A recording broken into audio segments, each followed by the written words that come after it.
राधे राधे, जय श्री कृष्णा। मैं सीमा सिंह बड़ों को चरण स्पर्श, छोटों को प्यार और बराबर वालों को तहे दिल से नमस्कार करती हूँ।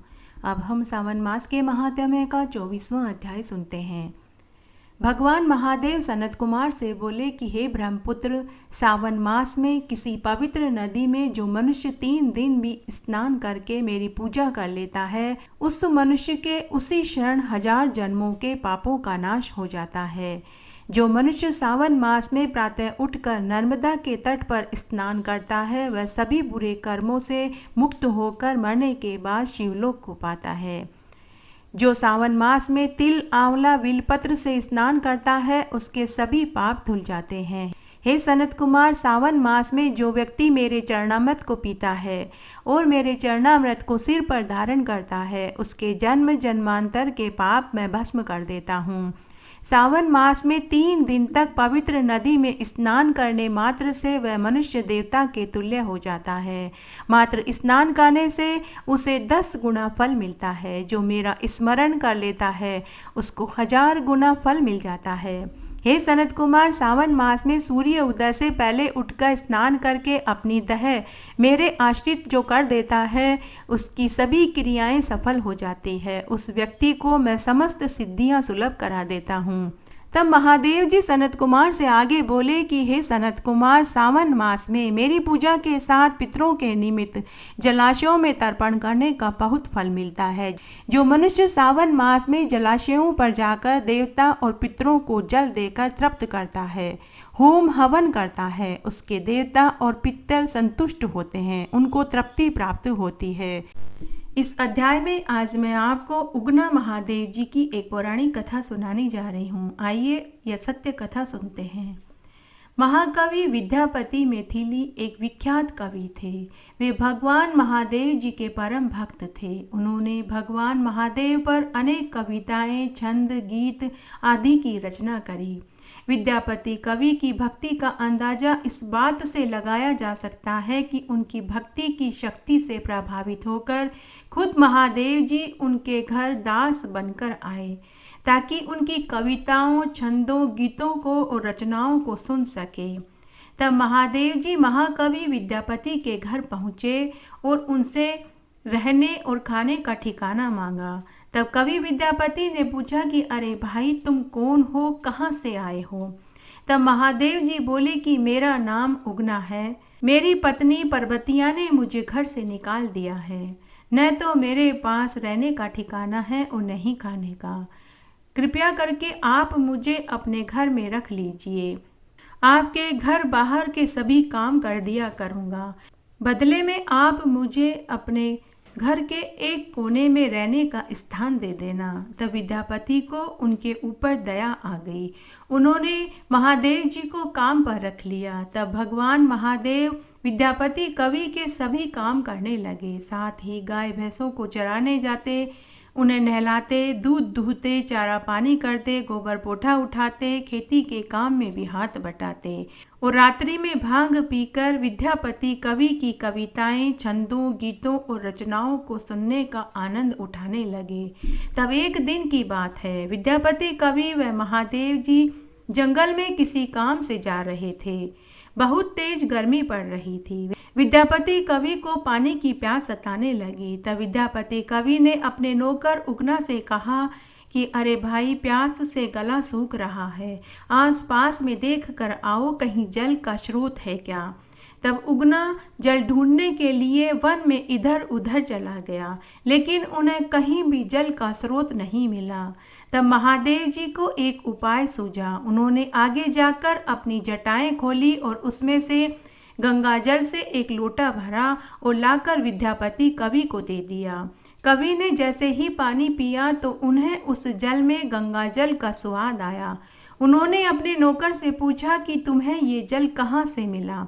तो उगना ने झूठ ही कह दिया कि हुजूर, आगे जाकर एक नदी है, मैं यह जल उस नदी में से ही लाया हूँ। लेकिन विद्यापति कवि को अपने नौकर की बात पर भरोसा नहीं हुआ। उन्होंने कहा कि चलो, तुम मुझे चल कर वह नदी दिखाओ। तब उनका नौकर विद्यापति कवि को लेकर इधर उधर भटकने लगे। कभी कहते कि इस तरफ है, कभी कहते कि नदी उस तरफ है।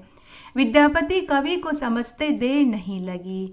वे तुरंत समझ गए कि यह उगना और कोई नहीं स्वयं भगवान महादेव जी हैं। वे भगवान महादेव जी के चरणों में गिर पड़े। तब भगवान महादेव जी ने विद्यापति कवि को साक्षात दर्शन दिए। तब महादेव जी ने विद्यापति कवि से कहा कि मैं अभी कुछ दिन और आपके साथ आपके घर पर रहकर आपकी कविताओं छंदों को सुनने का आनंद प्राप्त करना चाहता हूँ, लेकिन मेरी एक शर्त है, आप मेरी असलियत किसी को नहीं बताएंगे। जिस दिन भी आपने मेरी असलियत किसी को बताई मैं उसी समय अंतर्ध्यान हो जाऊँगा। उसके बाद वे घर में पहुँचे, लेकिन अब विद्यापति का स्वभाव बदल गया। वे कोई भी काम उगना से नहीं करवाते थे, लेकिन उनकी पत्नी उगना से बहुत काम करवाती। एक दिन उनकी पत्नी ने उगना से कहा कि तुम जंगल से लकड़ियाँ काट कर लाओ, घर में भोजन बनाने के लिए लकड़ियाँ खत्म हो रही है। तब विद्यापति कवि ने अपनी पत्नी से कहा कि भगवान इस बेचारे से इतना काम मत करवाओ, लकड़ियाँ जंगल से मैं काट कर लाता हूँ। यह सुनते ही उसकी पत्नी को बड़ा अजीब लगा। उन्होंने अपने पति से कहा कि आजकल आप अपना कोई भी काम इससे नहीं करवाते हैं। आपने इस नौकर को सिर चढ़ा रखा है, यह पूरे पूरे दिन और रात भांग पीकर पड़ा रहता है। यह नौकर है, आप मालिक हो, लकड़ियाँ तो यही काट करके लाएगा। तब महादेव जी जंगल में लकड़ियाँ लेने के लिए गए, मगर भांग के नशे में वे शाम को लकड़ियाँ लाना भूल गए। घर पर विद्यापति की पत्नी पहले से ही गुस्से में भरी बैठी हुई थी। जब उसने उगना को खाली हाथ आया देखा तो विद्यापति की पत्नी ने जलती लकड़ी से उगना की खूब पिटाई करी। जब विद्यापति कवि ने देखा तो उनसे रहा नहीं गया और वे बोले कि अरे भगवान, इस बेचारे को मत मारो, ये मेरे प्रभु भगवान महादेव जी हैं। ऐसा परिचय देते ही भगवान महादेव अंतर्ध्यान हो गए। भगवान महादेव के चले जाने के बाद कवि ने घर बार सब छोड़ दिया और वे वन में जाकर महादेव जी की खोज में निकल पड़े। उन्होंने अन्न जल सब त्याग दिया, सिर्फ उगना उगना के नाम की रट लगाने लगे।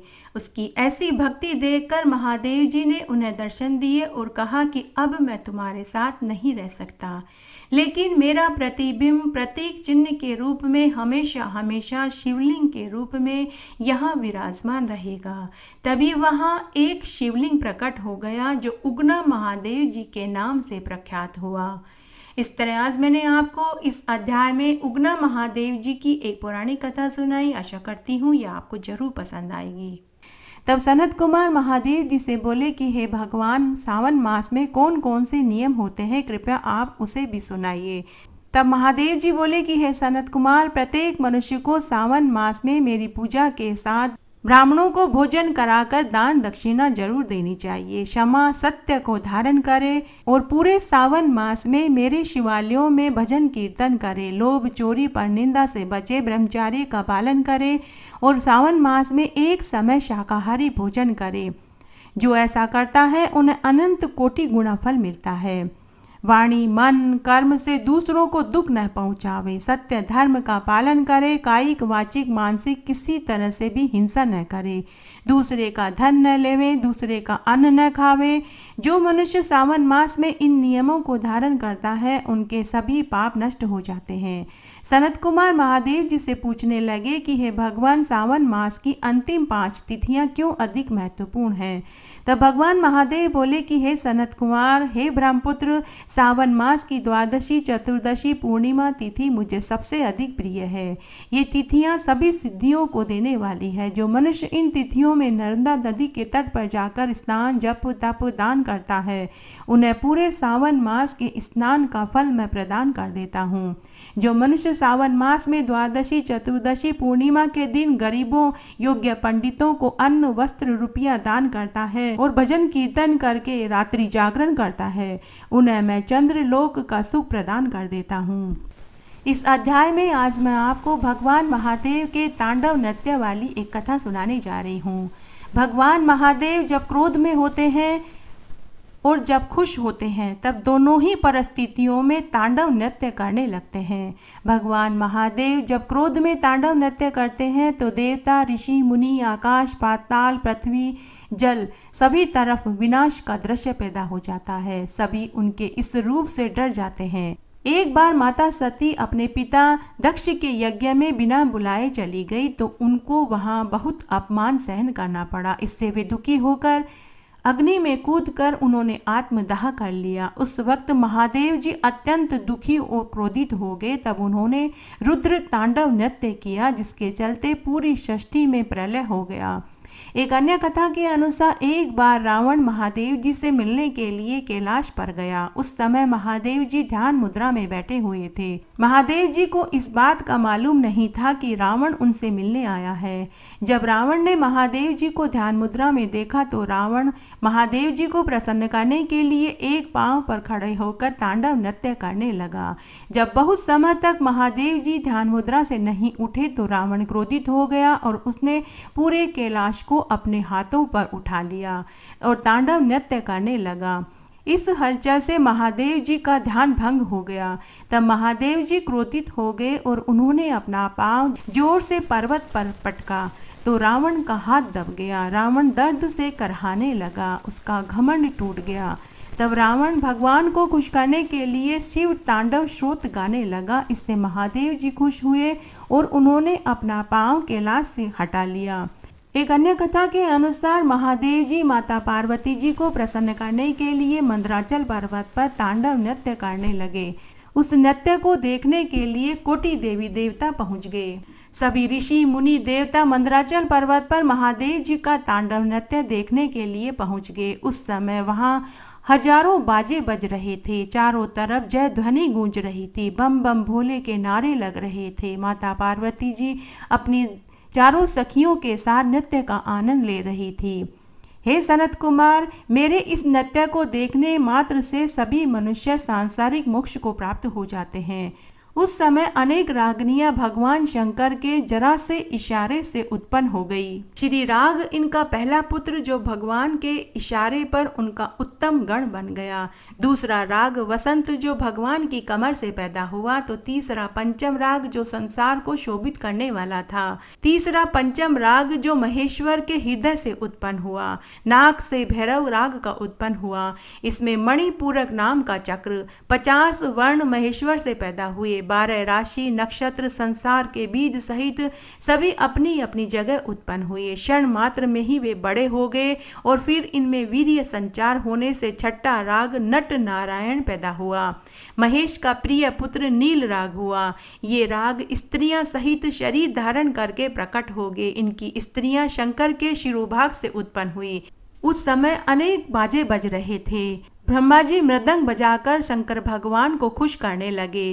केशव ने ताल बजाई, वायु ने वाद्य, इंद्र ने स्वर वापी बांसुरी बजाई, अग्नि देव ने शरपख बजाया, अश्वनी कुमारों ने नगाड़ा बजाया, सूर्य और चंद्रमा ने उपांग बाजा बजाया, हजारों शिव गणों ने घंटे बजाए, सर्पों ने वसुओं के सींग बजाए, सिद्ध साध्यों ने भैर बजाया, साध्यों ने गोमुख बजाए, गंधर्वों ने सितार बजाई, सिद्धों ने सोने के बने सींगों को बजाया। उस समय भगवान शंकर ने अपना महानट का रूप बना रखा था।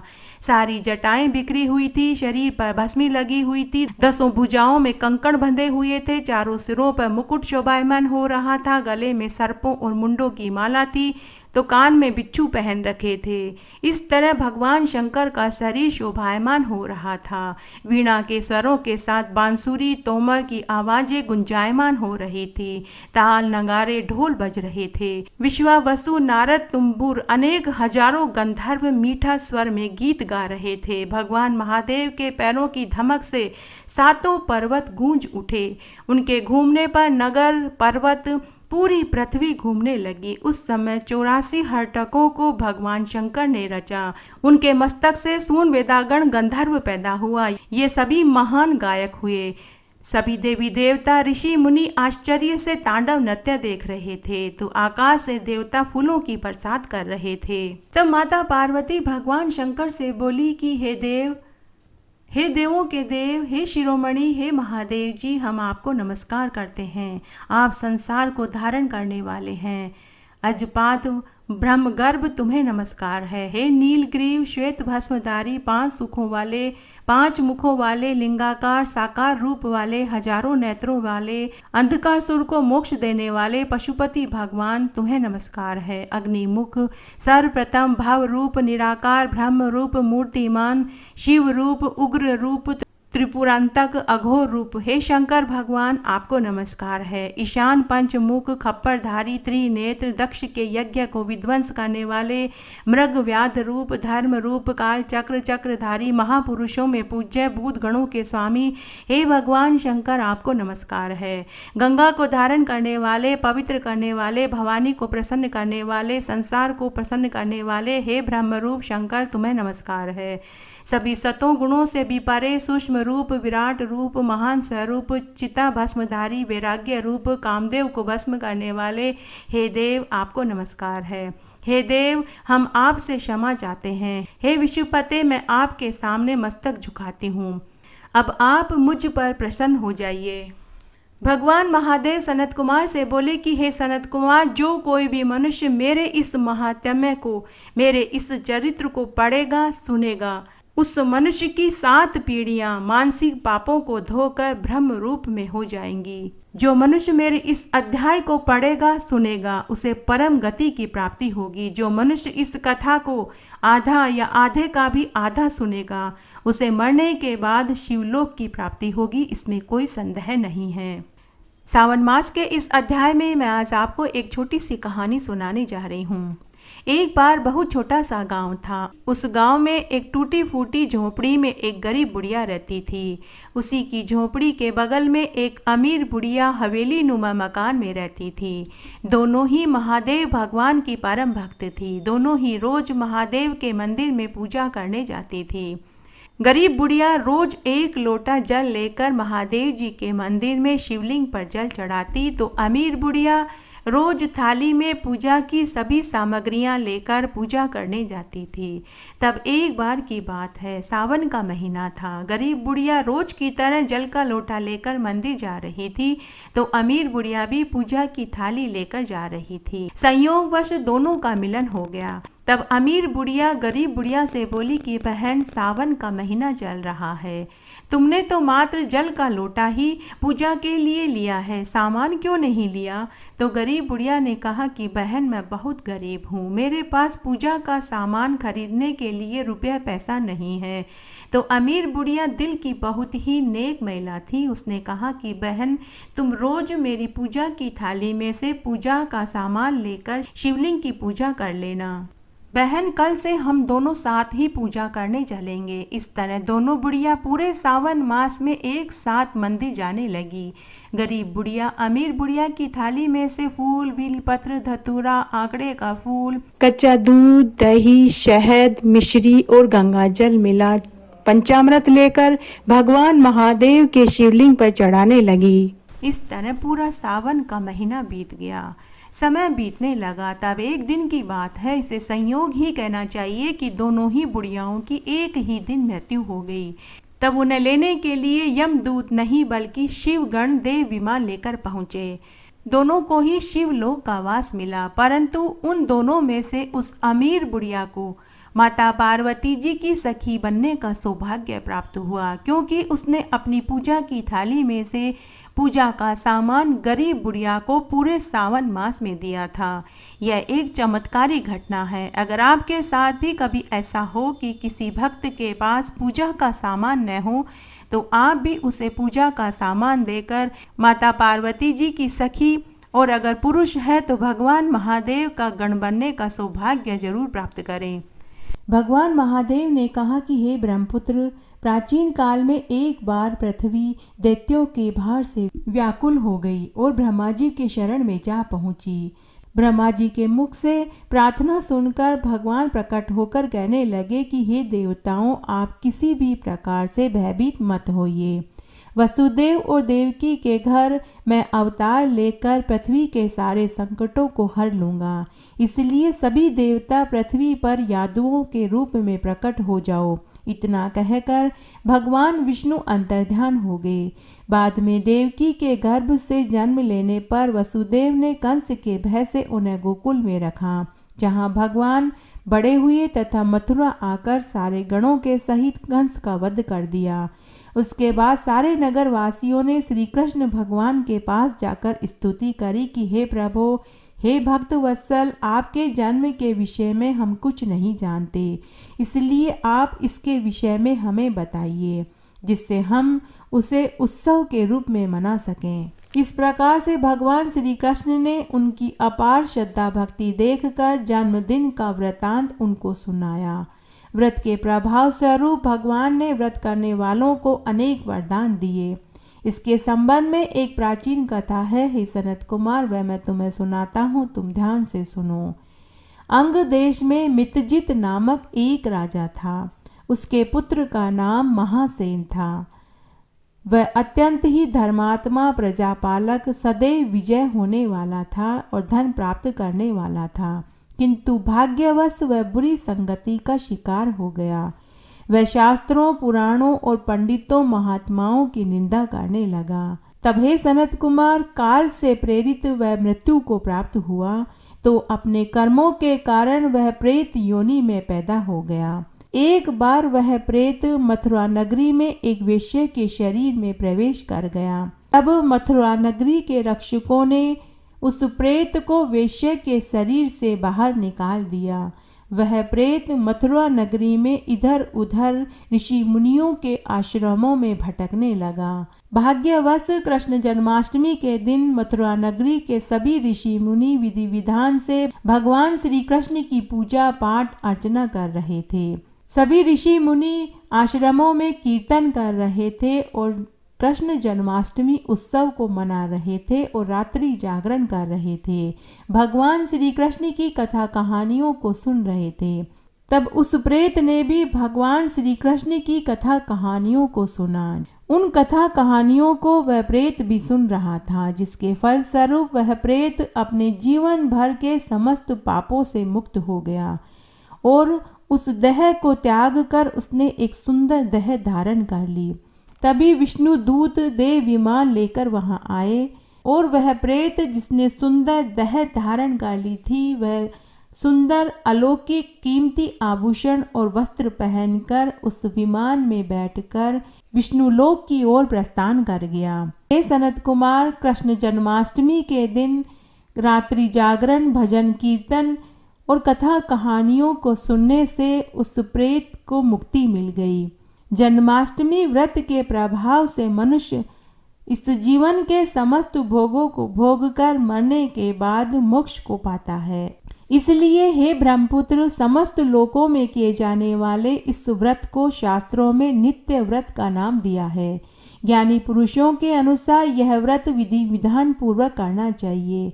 जो यह व्रत श्रद्धा भक्ति भाव से करता है, वह इस संसार के समस्त सुखों को भोग कर मरने के बाद मुक्त होकर 1,00,000 वर्ष तक पुनः इस संसार में प्रवेश नहीं करता। वह आवागमन के चक्र से मुक्त हो जाता है तथा सभी मनवांछित फल प्राप्त करके अशुभ कर्मों से विरक्त होकर उत्तम कुल में जन्म लेकर कामदेव के समान सुंदर देह प्राप्त करता है। वहाँ न तो कभी दुष्काल होता है, न ही शत्रु का भय होता है। हमेशा वर्षा पर्याप्त होती है। ओलावृष्टि, टिड्डी दल का आक्रमण का भय भी नहीं होता। जिसके घर में श्री कृष्ण भगवान का पूजन होता है, श्री कृष्ण जन्माष्टमी को जो उत्सव के रूप में मनाते हैं, वे अनेक प्रकार से समृद्धियों से युक्त होते हैं तथा भूत प्रेत का भी भय नहीं सताता। जो व्यक्ति श्रद्धापूर्वक श्री कृष्ण जन्माष्टमी के उत्सव को देख भी लेता है, तो देखने मात्र से ही वह मनुष्य समस्त पापों से मुक्त होकर वैकुंठ को पाता है। इस प्रकार आज मैंने आपको सावन मास के महात्म्य का ये 24वां अध्याय सुनाया। आशा करती हूँ यह आपको जरूर पसंद आएगा। मेरे साथ बने रहने के लिए आपका धन्यवाद। आगे की कथा कहानी के लिए भी आप इसी तरह मेरे साथ बने रहें। धन्यवाद।